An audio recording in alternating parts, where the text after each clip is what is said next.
Assalamualaikum warahmatullahi wabarakatuh. Perkenalkan kami dari kelompok 1 di sini akan mempresentasikan, hasil tugas proyek, akhir kami untuk mata kuliah pengolahan citra, yaitu Classification of Batik Patterns Using Nearest Neighbor and Support Vector Machine atau SVM. Perkenalkan, nama saya di sini Kaum Febrian, NPM 226. Nama saya Noval Ayu Pratama, NPM 096. Nama saya Fatul Syawan dan NPM 057. Sini akan lanjut saja untuk slide berikutnya. Silakan. Oke, latar belakangnya untuk tugas ini, warisan budaya Indonesia yang kaya akan motif dan filosofi dengan ciri khas unik di setiap daerah. Banyak masyarakat mengenakan batik tanpa mengetahui nama, asal, atau filosofi motifnya karena keragaman yang begitu tinggi. Membandingkan efektivitas Canary Snakeboard atau KNN versus Support Vector Machine SVM untuk klasifikasi citra batik menggunakan fitur minimal dari Gray Level Co-Occurrence Matrix atau GLCM, menggunakan 4 fitur yaitu energi, entropi, kontras, korelasi ya. Total 16 fitur ya dari 4 sudut yang berbeda. Aplikasi GLCM dan SVM terbukti efektif dan memberikan hasil lebih baik untuk pengenalan motif batik. Jadi di sini kita ingin menerapkan klasifikasi pola batik menggunakan KNN dan SVM. Nah, sini ya, membandingkan metode mana sih yang lebih baik untuk digunakan dalam klasifikasi gambar batik ya, apakah Canary Snakeboard atau Support Vector Machine dengan fitur GLCM dengan tahapan yaitu konversi gambar menjadi grayscale, lalu ekstraksi fitur warna GLCM yaitu energi, entropi, kontras, dan correlation.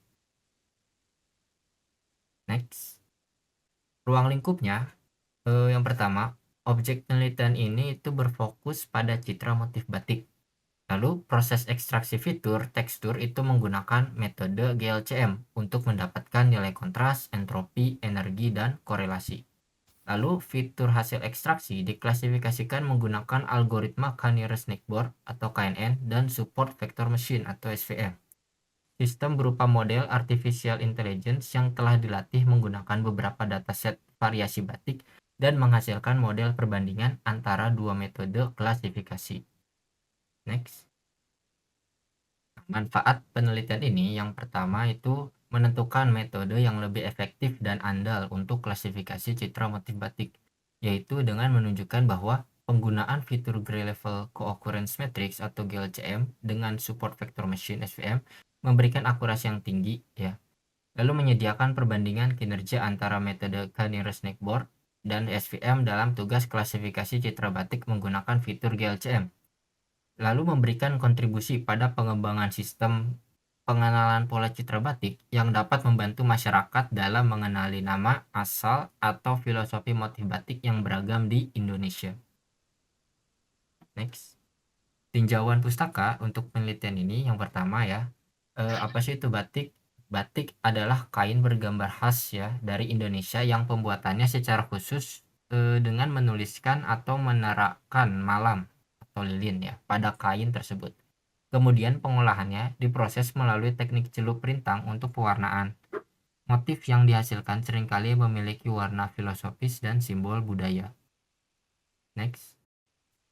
Nah, lalu model apa saja sih yang kita gunakan? Yang pertama itu Support Vector Machine atau SVM. Ini adalah metode klasifikasi yang bekerja dengan menemukan garis pemisah atau hyperplane terbaik untuk membedakan antar kelas data.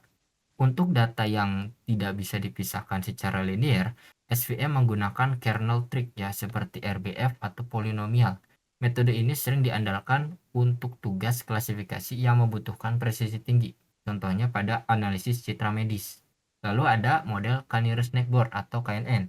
Ini merupakan algoritma klasifikasi yang menentukan kelas sebuah data baru berdasarkan mayoritas kelas dari K tetangga terdekatnya. Salah satu keunikannya adalah tidak memerlukan tahap pelatihan secara eksplisit. Klasifikasi dilakukan langsung saat ada input baru ya.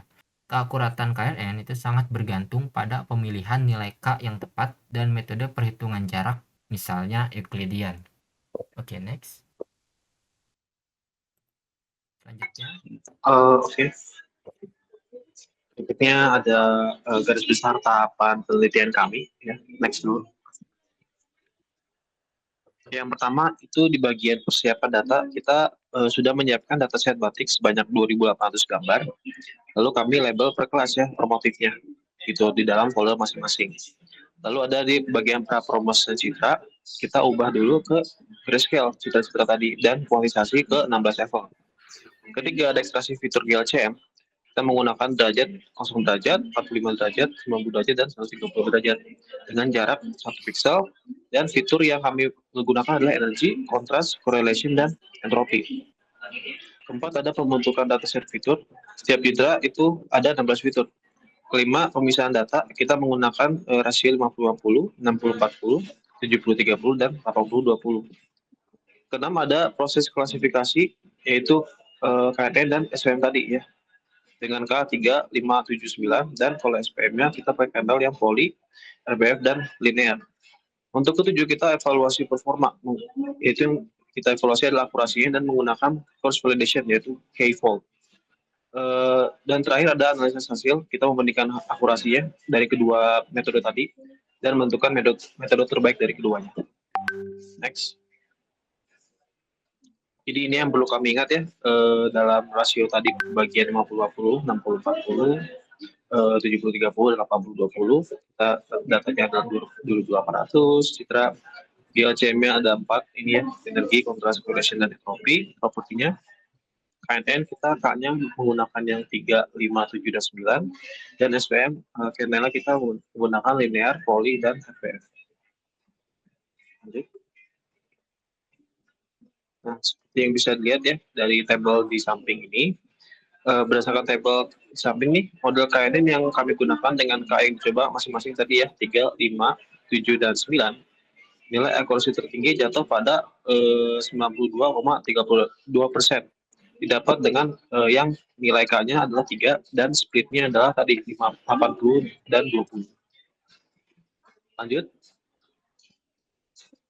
Untuk bagian SVM, hasil terbaik dari masing-masing kanal nih saya sedikitkan gitu ya, hasilnya kan banyak ya.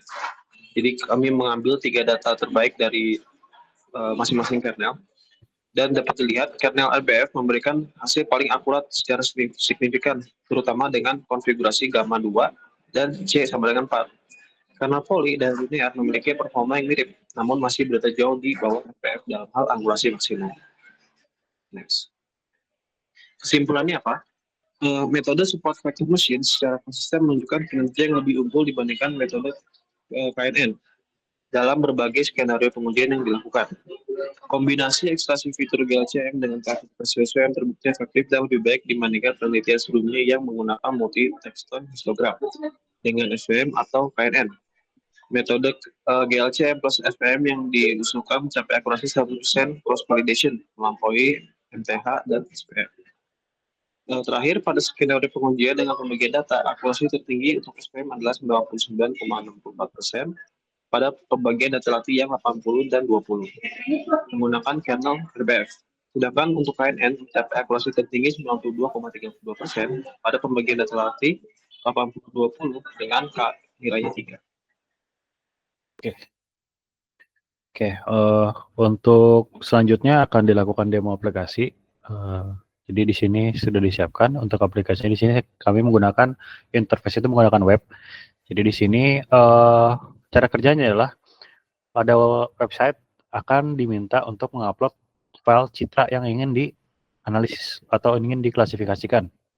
Di sini kita sudah menyiapkan untuk datasetnya. Kita menggunakan dataset di sini yang sama dengan sudah dilatih untuk model, tapi kita menggunakan dataset untuk validasi. Jadi misalkan di sini kita mengambil dataset dari Megamendung. Misalnya kita memilih ada yang ini gitu ya filenya. Kita open, dia akan muncul pertama previewnya seperti ini untuk citra awalnya. Selanjutnya ketika kita lakukan prediksi, nah dia akan mencetak hasil prediksinya. Di sini dari si citra dia memprediksi bahwa batik ini adalah citra ini adalah batik dengan pola Megamendung, batik Megamendung seperti itu. Lalu misalkan kita coba lagi di sini, kita pilih yang lain, misalkan kita pakai teruntung, kita ambil yang ini, open, Nah, ini kita prediksi lagi. Nah, masih ada kesalahan ya di sini. Cuman kurang lebih seperti itu. Ya, jadi segitu saja, sekian saja untuk demonstrasi aplikasinya. Sekian dari kelompok kami, kurang lebihnya mohon maaf. Wassalamualaikum warahmatullahi wabarakatuh.